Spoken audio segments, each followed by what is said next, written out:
सांसद बनने की रेस में आगे चल रहे हैं। राज्य की 14 लोकसभा सीट में से 7 सीट पर विधायक लोकसभा के चुनावी मैदान में ताल ठोकने को तैयार नजर आ रहे हैं।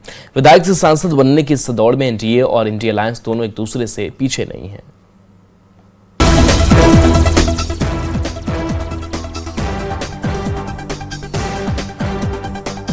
झारखंड में इस बार लोकसभा की चुनावी दंगल में विधायकों का दम दिखेगा।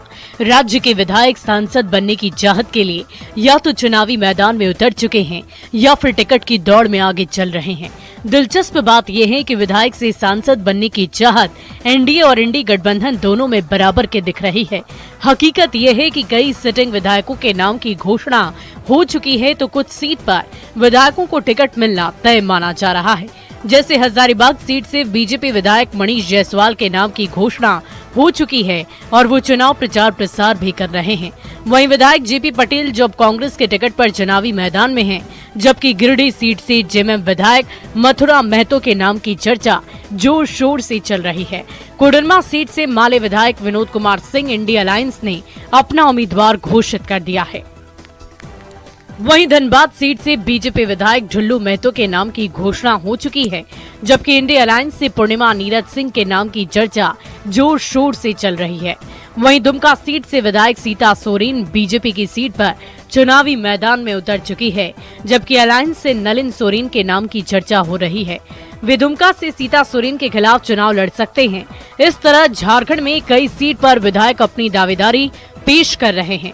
गोड्डा सीट से कांग्रेस विधायक इरफान अंसारी अपने पिता फुरकान अंसारी के लिए टिकट मांग रहे हैं। विधायक पार्टी टिकट देती है, जनता उसको परखती है, जनता विश्वास देती है, स्ट्रगल करता है, तब वो विधायक बनता है। उसके बाद दूसरा क्राइटेरिया है कि सांसद। तो पार्टी को लगता है कि नहीं, इससे अच्छा ऑप्शन और क्या हो सकता है। जो हमारे विधायक हैं उनको अगर हम सांसद में प्रोजेक्ट कर दें, टिकट दे दें तो अच्छी बात है, सोचता था। और अब जब आला कमान का दबाव है तो अगर आला कमान चाहेगी तो मैं लड़ सकता हूँ, मैं भी लड़ सकता हूँ, मैं भी एक दावेदार हूँ। बात चाहे एनडीए की करें या इंडिया अलायंस की, चुनावी मौसम में पाला बदलने वाले विधायकों की भी खूब पूछ हो रही है। राजनीतिक दल में चुनावी मैदान मारने के लिए ऐसे विधायकों को मौका दे रहे हैं। बीजेपी विधायक सीपी सिंह इसे अच्छा कदम बता रहे हैं। व्यक्ति सांसद बन सकता है, विधायक बन सकता है, बशर्ते कि पार्टी उसको टिकट दे। अब उसी में बहुत से लोग बन जाते हैं, बहुत से लोग नहीं भी बनेंगे।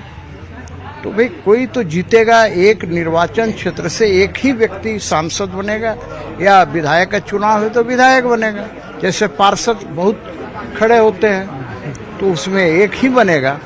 तो ये लोकतंत्र है। लोकतंत्र में ऐसा है कि ये गरीब से गरीब व्यक्ति भी इस देश का विधायक बन सकता है, सांसद बन सकता है, देश का प्रधानमंत्री बन सकता है। यही तो भारतीय लोकतंत्र की खुशबू है।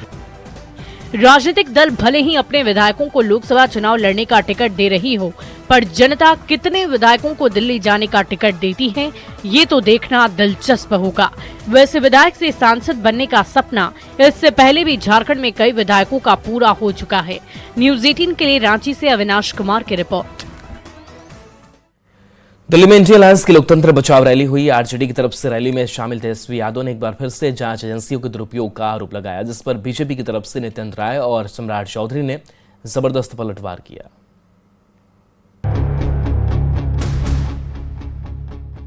जो सेल है पार्टी की, उस पार्टी का सेल में कौन है? ईडी है, सीबीआई है, इनकम टैक्स है। लोकसभा चुनाव का शोर चरम पर पहुंचता जा रहा है और रैलियों के जरिए राजनीतिक दल एक दूसरे पर निशाना साधने का कोई मौका नहीं छोड़ रहे हैं। दिल्ली के मुख्यमंत्री अरविंद केजरीवाल के जेल जाने के बाद एकजुटता दिखाने के लिए दिल्ली के रामलीला मैदान में इंडिया अलायंस की रैली हुई। रामलीला मैदान के मंच से तेजस्वी यादव सहित तमाम विपक्षी नेताओं ने जांच एजेंसियों के दुरुपयोग का आरोप लगाया। जो सेल है पार्टी की, उस पार्टी का सेल में कौन है? ईडी है, सीबीआई है, इनकम टैक्स है। लालू जी को तो कई बार सताया गया, मेरे ऊपर मुकदमा किया गया, मेरी मां पर, मेरी बहनों पर, मेरे जीजाओं पर, मेरे पिता के जितने संबंधी थे सब पर केस मुकदमा किया।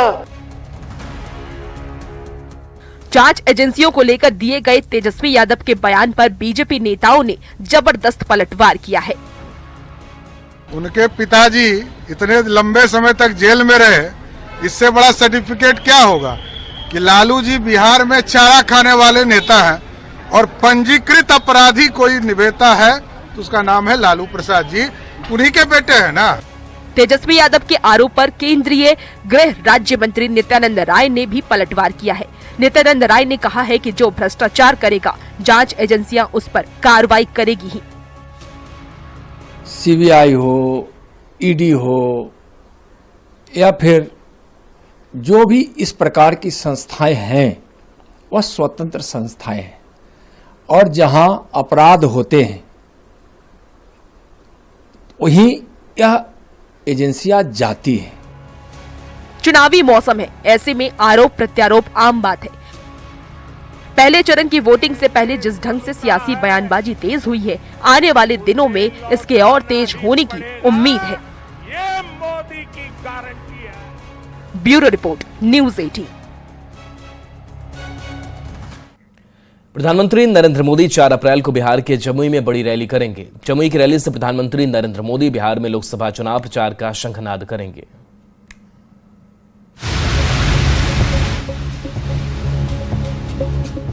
चिराग पासवान खुद को पीएम मोदी का हनुमान कहते हैं।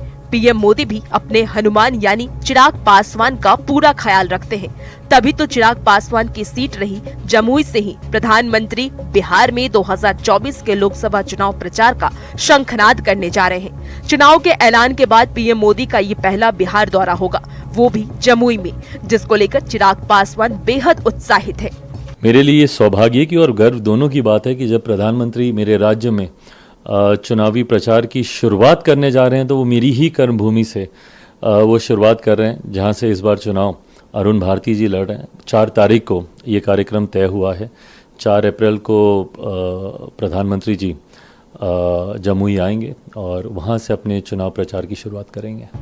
जमुई सीट पर एनडीए के प्रत्याशी के तौर पर एलजेपीआर के अरुण भारती मैदान में हैं, जिनका सीधा मुकाबला आरजेडी की अर्चना रविदास से है। बता दें कि बिहार में पहले चरण में 4 सीटों गया, औरंगाबाद, नवादा और जमुई में चुनाव है, जहां 19 अप्रैल को मतदान होगा। पीएम मोदी जमुई में रैली कर आसपास के कई सीटों को साधने की कोशिश करेंगे। Bureau report, news 18।